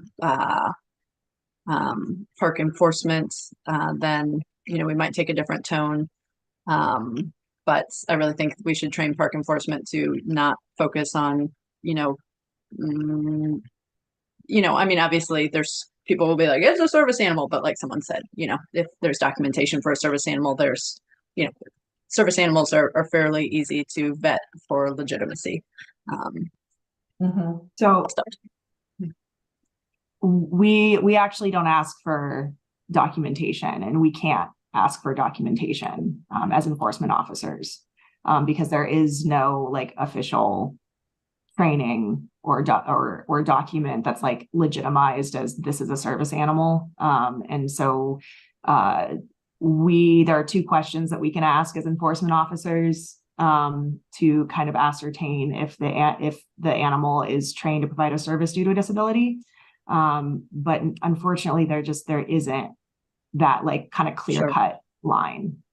But I guess my question is as long as an animal is under control and it's cannot, and especially something like a mini horse, that it wouldn't be dangerous. Like, what does it matter, I guess, if it's legit or not? I mean, it's weird, sure, but hey, fun. We're in Oregon. There's lots of things that are unusual. Okay, anyway. But yeah, I appreciate the park management issue. I mean, I guess my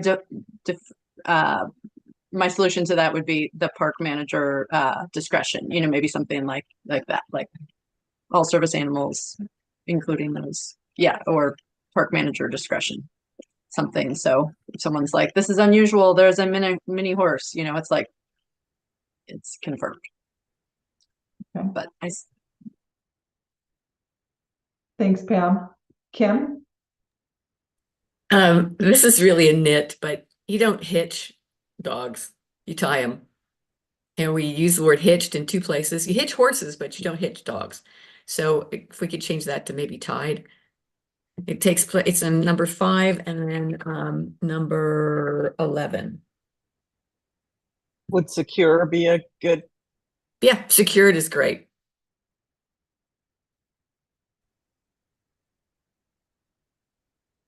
Okay, and then number 11 may not.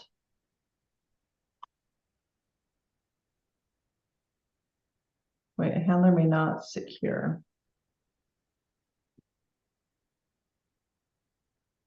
Okay. And then this one should maybe also, should also include inhumane, right? A large animal in a manner that not only that causes this natural resource damage, but also in a manner that is not humane. Or do we want to leave that language out because it was a law enforcement call? What did we decide on that? I think you can leave it out of 11. I can't imagine how you can inhumanely secure a horse or a llama or a pack goat. And I would leave it out just He because was- it's a He law was thinking enforcement. back It's if a he's people seen issue. anything. I saw Steve thinking, well, there was a time at the Cove when we came across this. Scott? I'll kind of touch on what Pam said a little bit about, and Steve too, about leaving dogs unattended. I don't think that's addressed except for in the off-leash area, if I'm reading it correctly.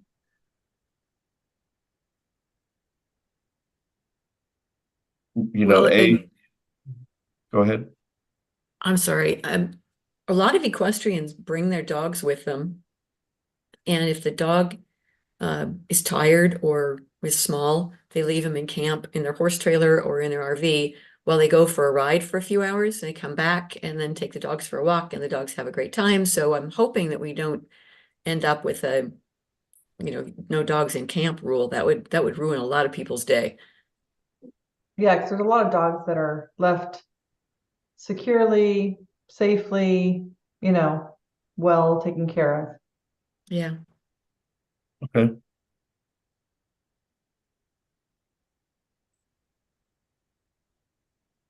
I think what we find a lot of is, correct me if I'm wrong, but dogs that are just out running around on their own with no handler in sight, or not close enough and not responding to command or voice control. We're good with people bringing their dogs as long as the dog is close to them and not like barking at others or other animals, and Under voice control under voice control. or And on I a think- leash. Yep. When we find that people just disregard that aspect of it, then there's conflict. And when it comes to service animals, we've done some really in-depth training with all of the staff in the agency about what is a service animal. And also specifically at the federal level, there's the rule of what a service animal is, but then Oregon is even much more stricter when it comes to service animals in training. So a service animal in training is also considered a service animal in Oregon law and doesn't require any specific vest or certification, because there isn't a certification. It could be done by the handler themselves. And so we've trained our staff, and we have a quick reference guide that they refer to, and we have lots of different conversations about it at multiple different touch points throughout the year, because it comes up quite a bit. And we want to make sure that we're respectful. And the only place where a service animal is not allowed is in the snowy plover area at the ocean shore, because a dog is a natural predator of the protected species snowy plover. Therefore, that is the only spot, and we got this cleared through the ADA, where a service animal is not allowed. But otherwise, where people go, their service animal goes too. And like Jamie said, there's just the two questions we can ask. And when a service animal is off leash, it's usually because part of their job is to assist the person to kind of like secure the perimeter and maybe keep people away or whatever. And if that's part of that service animal's job, then that's why they would be off leash. So yeah, lots of different training when it comes to it. It's very, very close to the work that I do on a regular basis too. So thanks for that conversation. Let's see, we have some notes here. Pam said, I agree with not wanting to punish good dog management, but maybe a specific penalty for a dog at large or menacing. And then Jamie agrees, and it looks like subsection 2 and 4 maybe how that could be enforced. So in number 2, which one of the twos, Jamie? We got 2 twos. I'm sorry, we are not in line with our? No. So the handler is responsible for the behavior of their domestic animal and shall confine their domestic animal, keep it under physical control. Yeah. So that if we do have a dog running around, we could write for subsection 2. If the dog is under control, but is, lunging and barking, snapping, handlers, need to keep their animals from harassing, injuring, or intimidating people, wildlife, and other animals.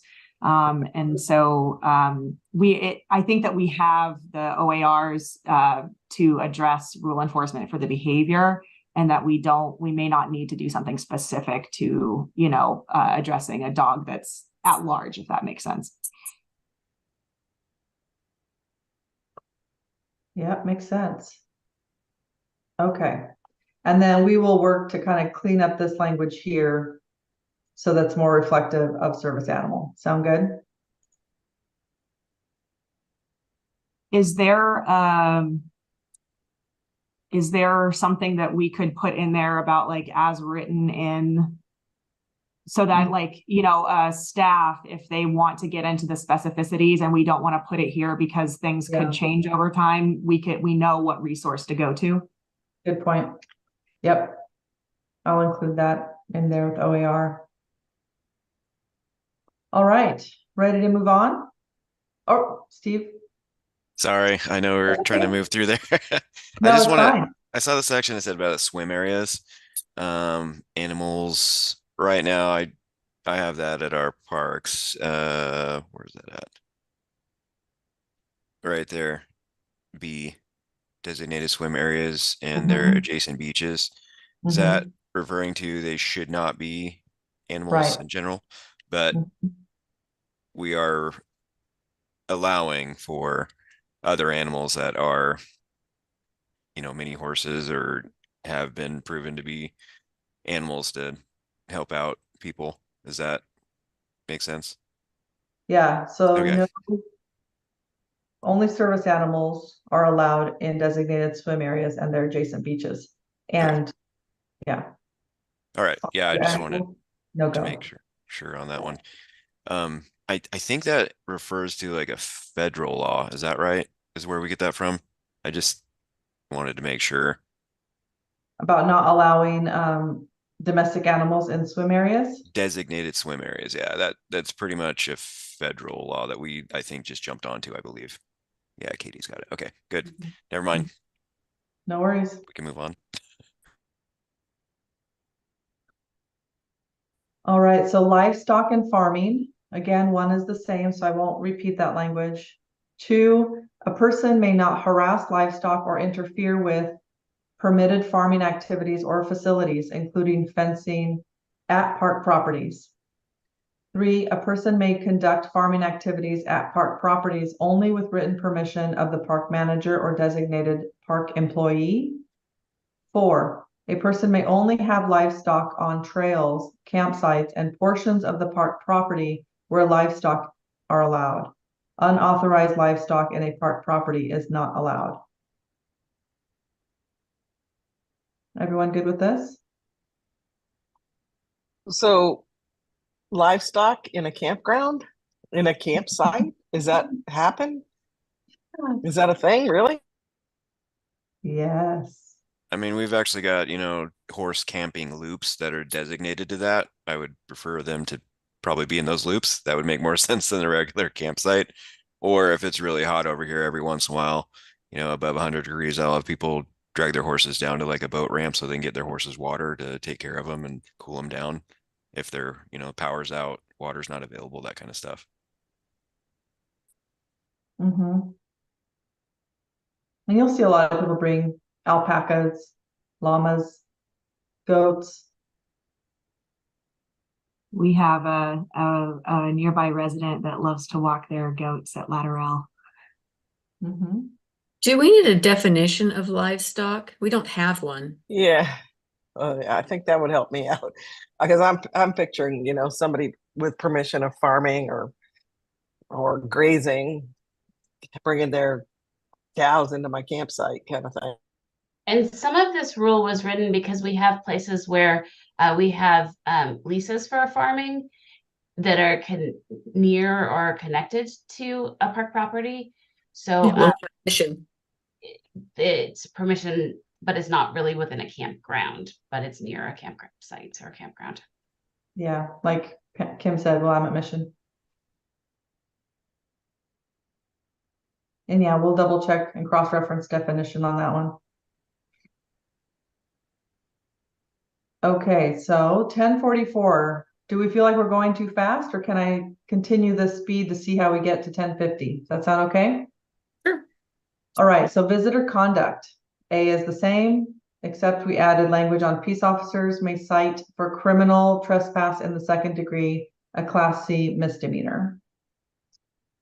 2, a person shall cause, build, maintain, or accelerate a fire at a park property only in a park camp stove or fireplace fireplaces provided for such purpose. B, portions of beach areas designated as permissible for campfires. Or C, portable gas or charcoal stoves used at established campsites, picnic areas, or beach areas where fires are designated as permissible. 3, a person who has caused, built, maintained, or accelerated an allowed fire shall A, burn only paper products and untreated natural wood free of attached metal, nails, glass, or plastic objects. B, burn wood no longer than 24 inches in length. C, fires may be no larger than 2 feet by 2 feet by 2 feet in dimension. Do we need to say 2 feet 3 times? 2 feet by 2 feet by 2 feet? Or am I saying it 3 times? A person may apply for a special use permit under Division 16 for larger fires. D, attend the fire at all times, breaking it apart and extinguishing it completely with water before leaving the immediate area. E, use no gasoline, diesel, or any other petroleum-based products outside of camp stoves to start or maintain a fire. And F, ensure that any fire that they set does not cause personal injury or damage to private property or park resources. 4, the park manager may temporarily restrict or prohibit fires in otherwise allowed situations due to high fire hazard conditions, and all persons shall observe such restrictions. Failure to follow restrictions is a Class A violation. 5, a person may not injure, mutilate, deface, damage, harass, or remove any park resource, property, structure, or facility of any kind at a park property, except as provided in OAR 55. When available, a person must stay on designated trail and may not damage park resources by going off trail or creating unauthorized trails. 7, a person shall in no manner cause any rubbish, garbage, refuse, organic or inorganic waste, animals, animal parts, or other offensive matter, or any abandoned property or material to be placed or left at a park property, except for A, recreational vehicle sewage and gray water holding tank contents that are disposed of in designated dump stations. B, garbage, trash, and recyclables generated while using a park property and disposed of in the designated containers provided. 8, a person may not remove items from containers designated for recyclables, garbage, sewage, or waste without authorization of the park manager. 9, a person may not leave personal property or possessions overnight in a day use area without written permission from the park manager or designated park staff. 10, while many activities are allowed on park property, the following activities are specifically prohibited at park properties and a person may not engage in: A, using or operating any noise producing machine, vehicle, device, or instrument in a manner that disturbs or may disturb other park visitors or wildlife, except as allowed in section 12 below. B, using a public address system or similar device without written permission of the park manager. C, possessing, discharging, or causing to be discharged any firecracker, explosives, torpedoes, rockets, fireworks, or other similar materials or substances without the written permission of the park manager or designated park employee. D, using a metal detector or similar device without written permission of the park manager or designated employee at any park property or portion of a park property not listed on the detecting allowed list published on the state park website. E, obstructing, harassing, or interfering with a park employee or peace officer in the performance of their duties. F, entering or occupying any building, facility, or portion of a park property that has been closed to public access, punishable as a Class A violation or cited by peace officers as a Class C misdemeanor. G, blocking, obstructing, or interfering with vehicular or pedestrian traffic on any road, parking area, trail, walkway, pathway, or common area, punishable as a Class A violation, or could be cited by a peace officer as a Class C misdemeanor. H, occupying or interfering with access to any structure, office, lavatory, or other facility in a manner which interferes with the intended use of such structure or facility, punishable as a Class A, or could be cited by peace officers as a Class C misdemeanor. I, harassing, fighting, intimidating, or promoting, instigating, or encouraging fighting or similar violent conduct which would threaten the personal safety of any person at the park property. J, using tobacco products, including smoking or vaping, except A, in contained vehicles and personal camping units, where allowed in accordance with all applicable laws governing smoking in vehicles. B, in designated campsites in developed overnight camping areas, unless temporarily suspended by the park manager due to high fire hazard conditions. C, in day use areas managed as safety rest areas through agreements with the Oregon Department of Transportation. And D, for personal use by a member of a federally recognized Oregon tribe as part of their traditional religious, medicinal, or other customary cultural heritage practices.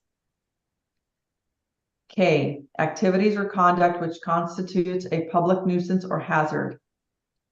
L, public indecency. M, takeoff or landing, base jumping, hang gliding, paragliding, or similar activities without special use permit.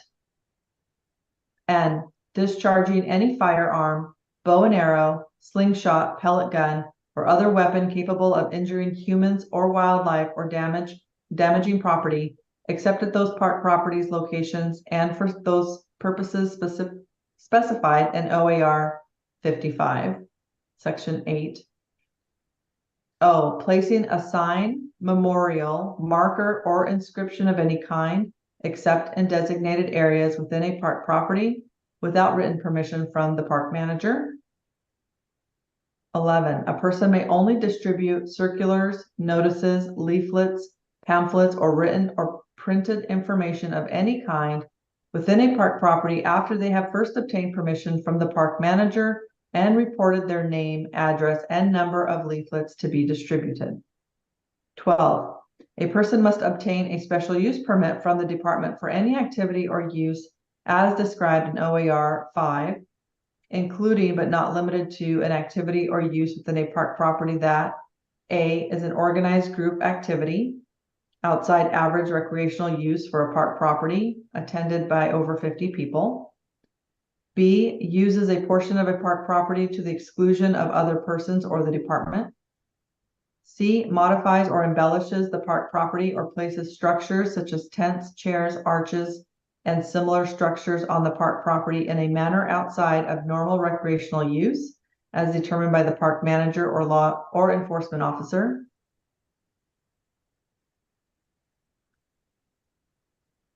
D, uses public address, amplification, or lighting systems. E, charges money for participation or admission. F, involves the sale of products or services. G, could disturb the natural, cultural, scenic, and recreational resources in the park property or adjacent areas. H, could pose a safety or access concern for other park users or for those involved in the event or activity. I want to stop there because, I maybe can squeeze the rest of this through and then we'll pause. Under OAR Chapter 736, Division 16, must comply with all the provisions of Division 16 special use permit conditions and with instructions from the department. 14, all money or goods having a value of $250 or more and found by the public at park properties must be turned over to the park manager or a park employee. All found money or goods will be disposed of according to the department policy adopted in accordance with ORS 98.005. 15, a park manager may close rock formations and cliffs within a park property to descending, scaling, or technical rock climbing. A person that engages in such activities at such locations commits a Class A violation or could be cited by peace officers with a Class C misdemeanor. 16, a park manager may close park access to lakes, streams, or waterfalls for kayaking, boating, diving, swimming, or other water recreation activities when the park manager has determined the activity to be a danger to participants. Persons accessing through closed areas to engage in such activities commits a Class A violation or could be cited by peace officers with a Class C misdemeanor. And 17, a person using a park property shall pay rates and comply with procedures and restrictions as established in OAR Chapter 736, Division 15, for use of designated facilities or the purchase of service or products. Phew. That's a large section. So let me just remind us, it is at 10:56. And let me just show where we are at. We have overnight use, park resources to go through, and park resources includes hunting, which has already just recently been updated in another rule advisory committee a year or so ago. We talk about alcoholic beverages, Rooster Rock, and that's the remainder. So we will have a third rule advisory committee meeting at the end of the month, just to cover the last 4 sections. And we can also use that time to provide feedback on the section that I just read, because I think there may be some feedback. Probably some feedback to this section. It's pretty beefy. Or is everybody like, no, it's golden, nothing to change? Scott. I was going to give you some quick background on all of those Class A changes. Yeah. It was because those were all rules that we could write a citation for, or they are rules we can write a citation for, but the current fine is the lowest limit. So we would write the low limit ticket, or they get arrested by a peace officer. So the kind of logic there was, this is already a higher, this is a crime if they can be arrested for it. So we could also, write for a higher fine amount. That's helpful. Jamie? The only thing that I keyed in on, and it's a little thing, is just in J, where it talks about tobacco, using tobacco products. I would just remove the including smoking and vaping. It's just I would just leave it as tobacco products. Unless there's a tobacco product that's an exception, as a product, I would just say tobacco products. And that was it was letter J, but there's a lot of letters. Yeah, right here.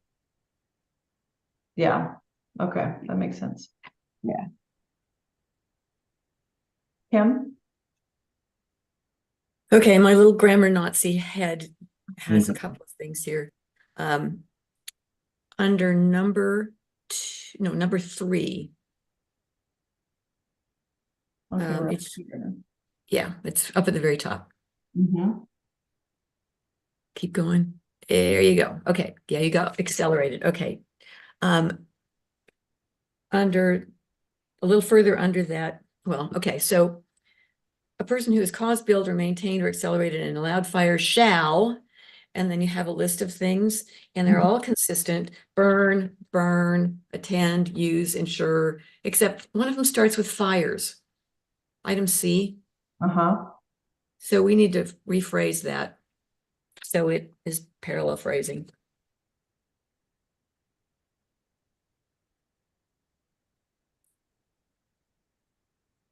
And maybe Okay. just, shall not build a fire larger or whatever. Oh, not. That's good. I think you just need the word build and just put, because you have attend, the fire shall Yeah, build. build fires no larger than, yeah, fires that's no larger. Yeah. Build fires no larger than. Okay. okay. I'm sorry, I have to go. Thank you all. Bye. Thanks, Katha. We'll see you. We'll miss you. See. Okay, and number 4, the last line, failure to follow restrictions should say Class A. Number 6, when available, a person must stay on designated trails. Mhm.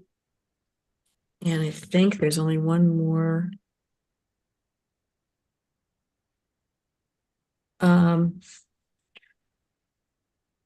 Oh yeah, clear at the bottom, number 16.